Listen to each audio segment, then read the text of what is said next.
కాకినాడ జిల్లా వ్యాప్తంగా యోగాంధ్ర స్వచ్ఛ యోగా కార్యక్రమాలు అత్యంత ఘనంగా వేకోజామున 5 గంటల నుంచి కూడా ప్రారంభమై కాకినాడ జిల్లాకు సంబంధించి ప్రభుత్వ వీపు ఎమ్మెల్యే యనమల దివ్య ఈ కార్యక్రమంలో హాజరయ్యారు. సందర్భంగా చక్కని వాతావరణంలో కాకినాడ రూరల్ తుని సంబంధించి ఖాళీ మైదానంలో రూరల్ ప్రాంతంలో ఈ కార్యక్రమానికి శ్రీకారం చుట్టారు.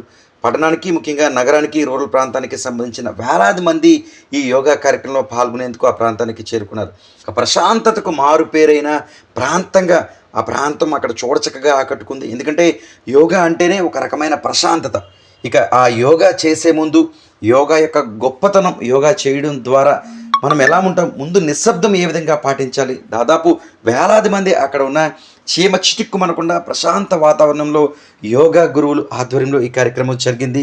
ఇటు ప్రభుత్వ తుని ఎమ్మెల్యే యనమల దివ్య, మున్సిపల్ చైర్పర్సన్ నార్ల భువన రత్నాజీతో పాటు మాజీ ఎమ్మెల్యే రాజా అశోక్ బాబు, ఇటు ఇనుగంటి సత్యనారాయణతో పాటు పలువురు పాల్గొన్నారు. మాట్లాడుతున్న సందర్భంగా ప్రభుత్వ వీప్ చూద్దాం ఒకసారి. రోజు యోగా చేయడం మూలానే ఆ కాన్సన్ట్రేషన్ కానీ, ఆ physical fitness with mental fitness, physical ఫిట్నెస్తో పాటు మెంటల్ ఫిట్నెస్ అలైన్ అయ్యి ఉంటేనే అంత పెద్ద ప్రోగ్రామ్ మనం చేయగలుగుతాము.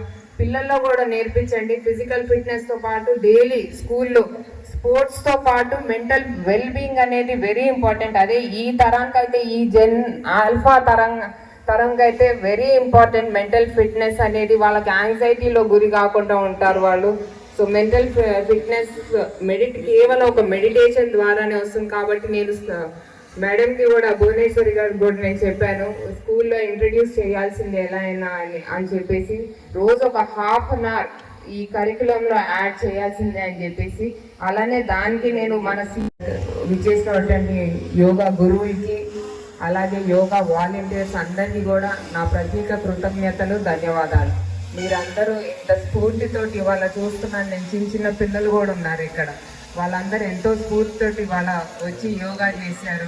చాలా సంతోషం. కేవలం మీకు యోగా ఒకటే నేర్పిస్తుంది. యోగా ఏదో ఆసనాలు చేసేయడం కాదు, ఆసనాలతో పాటు బ్రీదింగ్ టెక్నిక్ కూడా నేర్చుకోవాలి. ఇన్హేల్ ఎక్సలేషన్ అనేది నేర్చుకోవాలి. ఎప్పుడైతే మీరు ఆ ½ ఆ బ్రీదింగ్ ఎక్సర్సైజ్ పాటిస్తారో, మీరు రోజంతా కూడా అదే పాటిస్తారు. సపోజ్ మనం ఇప్పుడు మామూలుగా ఒకసారి మీరు బ్రీదింగ్ చెక్ చేసుకోండి. జస్ట్